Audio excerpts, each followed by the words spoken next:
A very, very warm welcome to everybody. Ladies and gentlemen, as I wait for everybody to take their seats, just to announce that the auction has commenced at 12 o'clock, as announced, as published. We've also announced and published that we have a guest speaker today. This is in keeping with our standard practice of hosting thought leadership sessions. Guest speakers, industry leaders, talking to contemporary issues in the commercial office, property, retail and industrial space. However, before I launch into my introduction of Greg today as our guest speaker, I just wanted to reflect on something quickly with everybody, that you're actually sitting here in the auction room today on a very historical date. And those that follow our soccer and our national team would have, of course, watched or been aware of the fact that the first time in history our national team has made the playoffs, the last 32 in a Football World Cup. So to bring a bit of energy to the room, I'm going to ask that we applaud that success and hope that there's further success for this national team. So let's celebrate alongside our team with a quick round of applause. Well done, Bafana.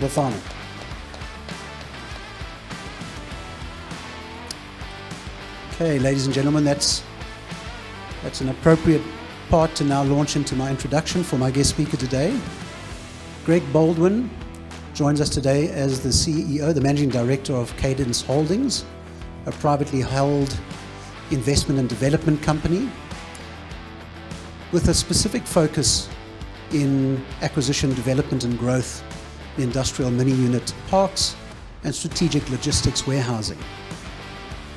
Greg joins us today having just finished his MBA at Henley and having committed a 6-month period of his life to finishing his dissertation, his thesis, where he very specifically looked at examining logistics warehousing, its growth, factors impacting growth, and also the investment appeal of that particular sector. I think we're all aware of the fact that the Western Cape has attracted a lot of interest just recently with exponential rental growth and very low vacancies. But I think it's common knowledge, or something that we'll talk to today, that Gauteng has unrivaled scale and liquidity in the marketplace, and probably accounts for the greatest concentration of logistics and distribution facilities in the country. So Greg's going to talk a bit about that today, bringing his practical experience and his academic background to talk about factors driving the growth of logistics warehousing and how investors should strategically position themselves around those trends. So Greg, without further ado, I'd love to welcome you to the podium.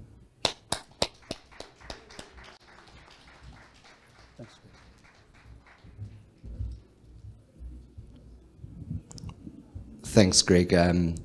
It's an absolute privilege to be able to speak here today to fellow property investors and practitioners. My goal today is to not only share the insights that I've learned about the sector, but perhaps my genuine compassion and love that I have for the sector. I truly believe that investing in the industrial market is one of the most compelling investment opportunities available to us, and Gauteng sits at the heart of that today. Everything I'm going to cover in the next sort of 15-20 minutes sits at the intersection of two things. It's my MBA research that I concluded a couple of months ago, as well as my practical experience in managing the Cadence portfolio. So just a little bit about us. We are a private property fund. We're based in Bryanston, just up the road. We've got exposure to all of the various sectors with a primary focus on the industrial and logistics nodes. We've got about 300 plus tenants in our portfolio, and the sizes range from anything from 220 squares to a single user of about 18,000 square meters. And that range means that we service operators, anything from an owner-run individual that's just started his business to the largest multinationals that are in the country right now. Importantly, we are 100% Gauteng focused.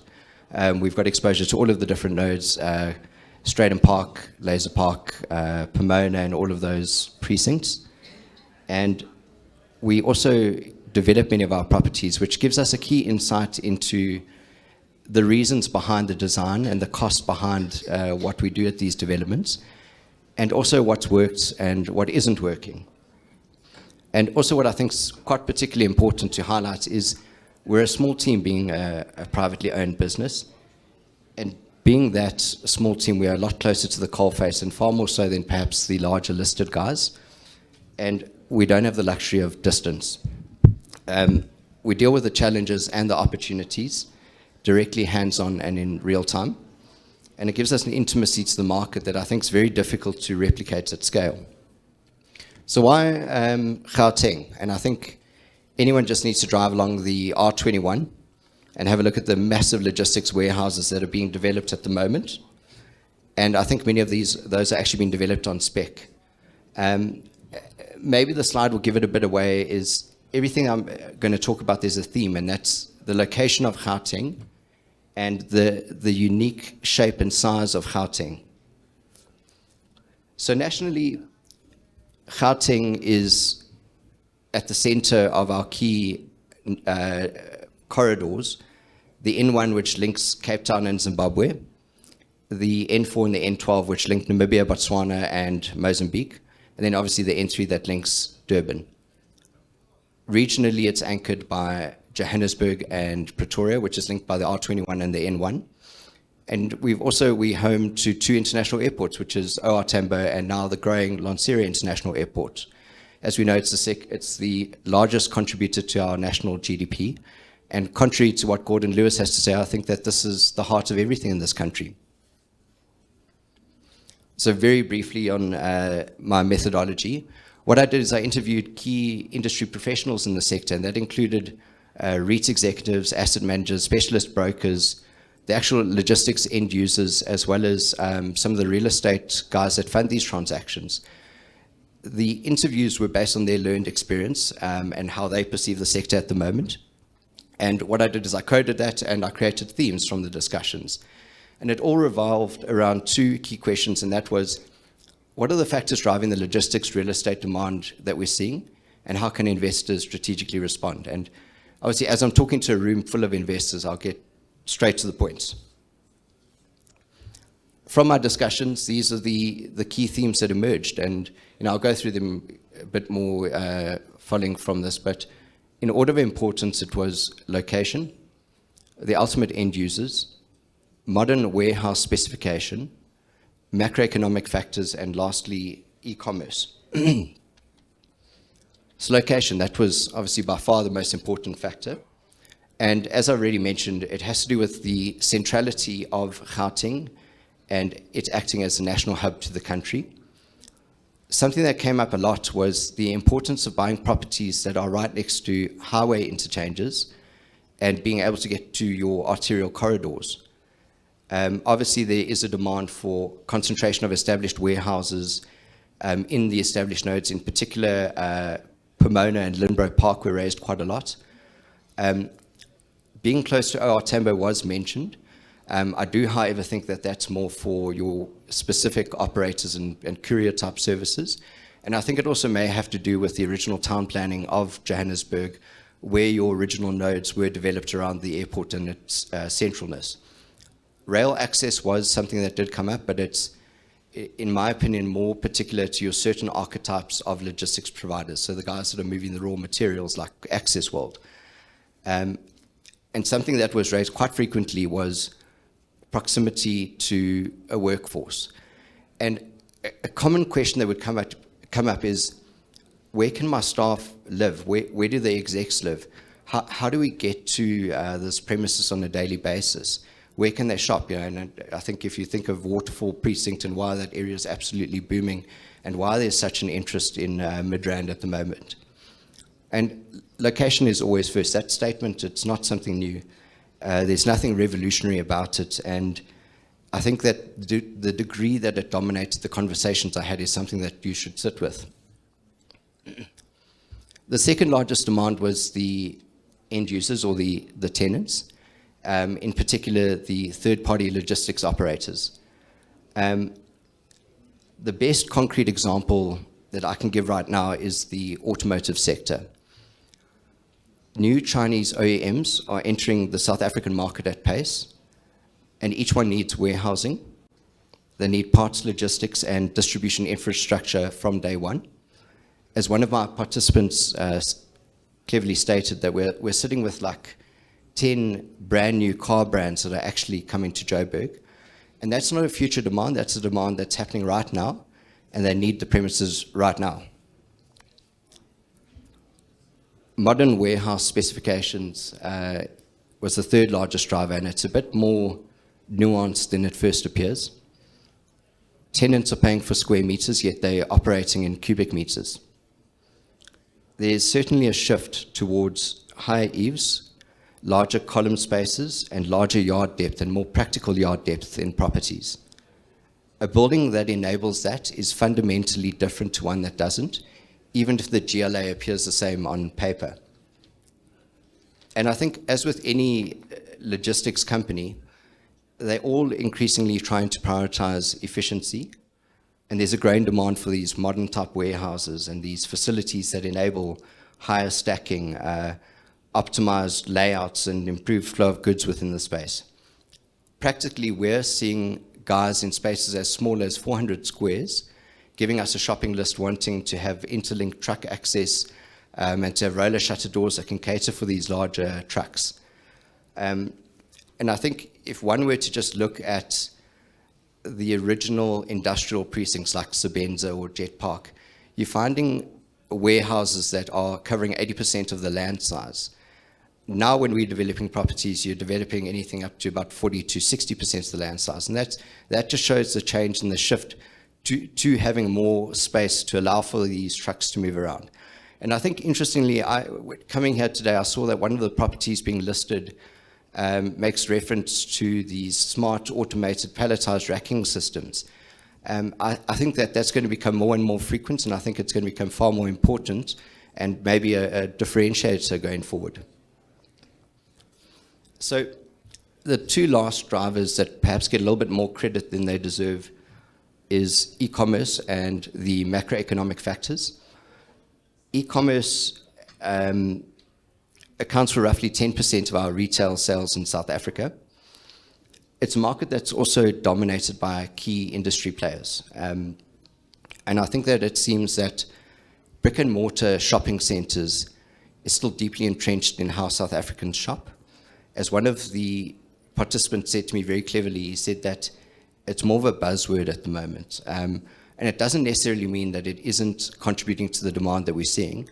I think it's just not as important as people perceive it to be, and it may actually highlight how much of a big demand may be coming in that specific sector. On the macroeconomic side, I'm certainly not an economist. It was cited by most of the participants, and I think that obviously it affects the broader operating environment that we are operating within. GDP growth is necessary, but it's not on its own sufficient. It doesn't create logistics demand on its own, and it still needs to be unlocked by the other drivers. The past year for us has been quite entertaining because every couple of months we sit with our bank's global market team, and they sit and they try to explain to us what's happening with the market. And I'm going to use a keyword that they use with us, and that's volatility. A fantastic example is a couple of months when Trump announced the tariffs, one would assume that there'd be a decrease in demand in all of these warehouses and things. And interestingly, a couple of the guys I chatted to said to me that when he announced these tariffs, there was so much misinformation and misunderstanding around it that guys actually ended up stockpiling goods in Johannesburg, and there was an increase in demand for all of the excess material that they were holding. So I've gone through the 5 key factors driving the demand, and let's just look at the 5 things where investors can win. Once again, location is the most important. Secondly, it's the physical characteristics of the building. Third, it's the risk appetite and speculative development. Fourth is communication, and lastly, it's the response to risk from investors. So location and physical characteristics are deliberately paired together in my analysis because the two are deeply interdependent, and one without the other invariably underperforms. the best location in the market cannot rescue a poorly designed building, and an exceptional facility in the wrong node will struggle to attract and retain tenants. Location selection in this context extends well beyond just choosing sites near highway interchanges. It's got to do with tenants that are prioritizing secure, well-managed precincts, and environments that offer operational confidence and staff safety in equal measure. But the physical design itself of the building is equally important.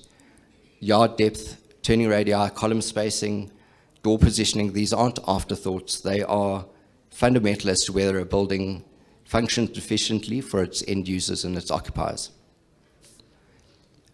The same applies, the same applies to getting the office to warehouse ratio correct for its intended use. And seemingly simple provisions like having covered parking for your staff are details that directly affect and influence your tenant's decision whether to commit and to renew the lease agreement. Risk appetite and speculative development. Now, the statement here, you have to risk it to get the biscuit, was certainly said to me by a broker. And I don't know how many developments he's done and gone through the risk of doing a development. The mechanism matters here.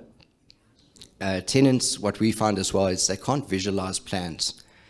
And inquiries spike the moment that you're coming out of the ground and even when you're at roof level. Developers who build on spec are capturing demand before it's even confirmed. And those that are waiting for the demand are finding themselves 12 to 18 months behind where the market perhaps is. We recently completed a development in Samrand. We did 17 units of 11,000 squares. Our first lease was signed 1 month prior to practical completion. So we were getting a little bit nervous as we reached the end, but we did conclude the rest of the leases in about 6 months.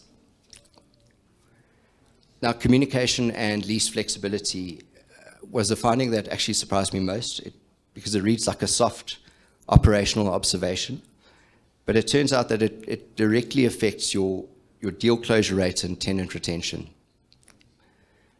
One participant said to me that an onerous lease can chase clients away, and it's quite tough to hear that when our basic lease agreement is 46 pages long.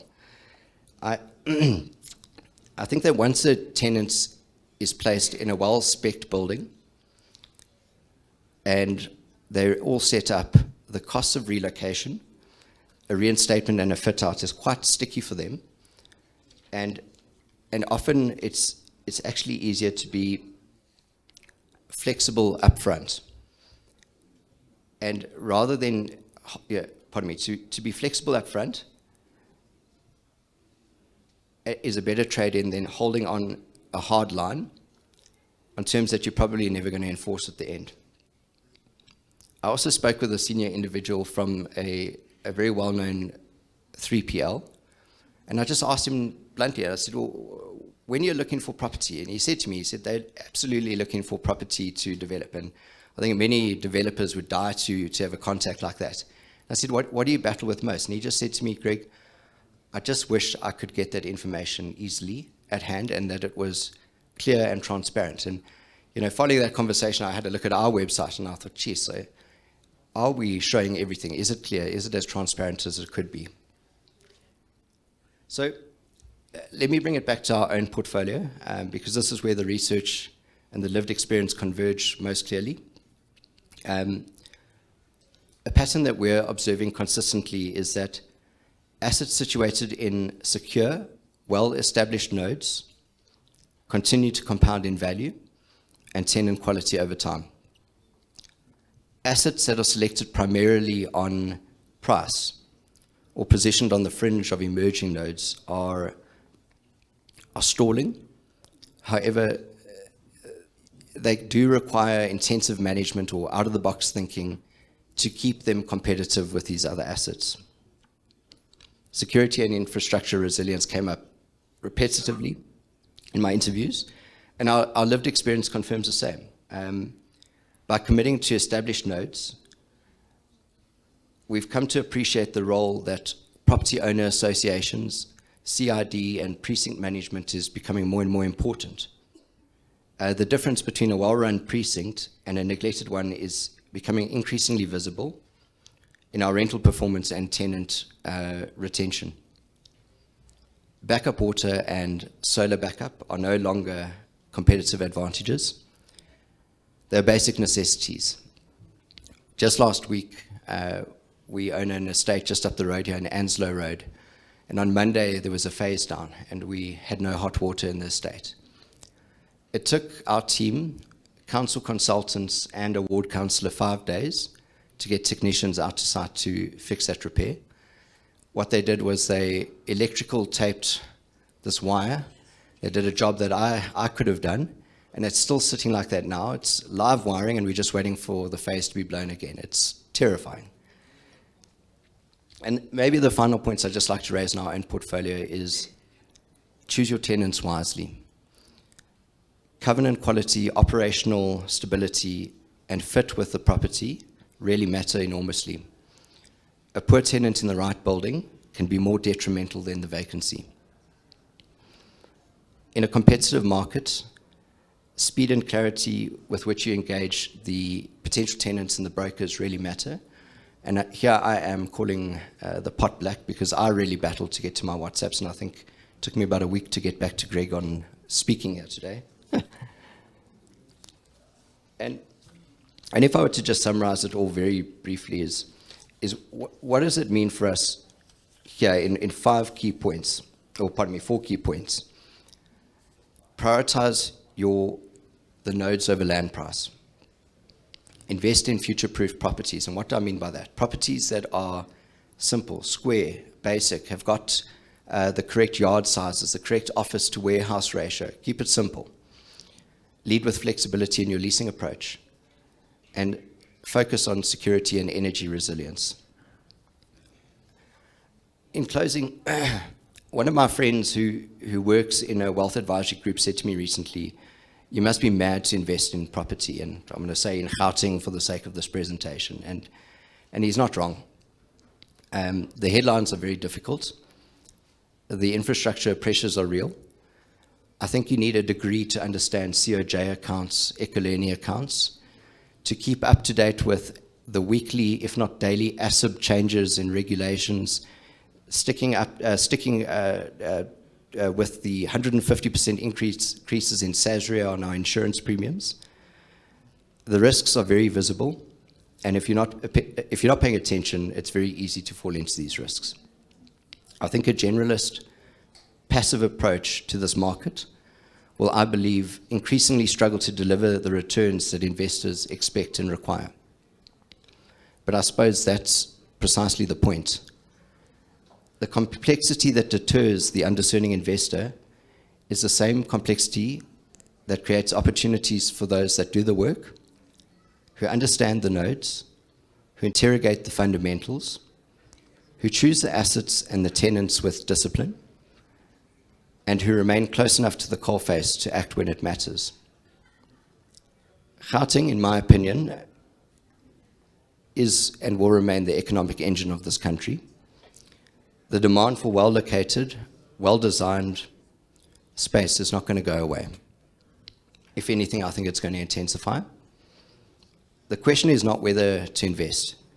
The question is how and with whom. Done well, this is not madness.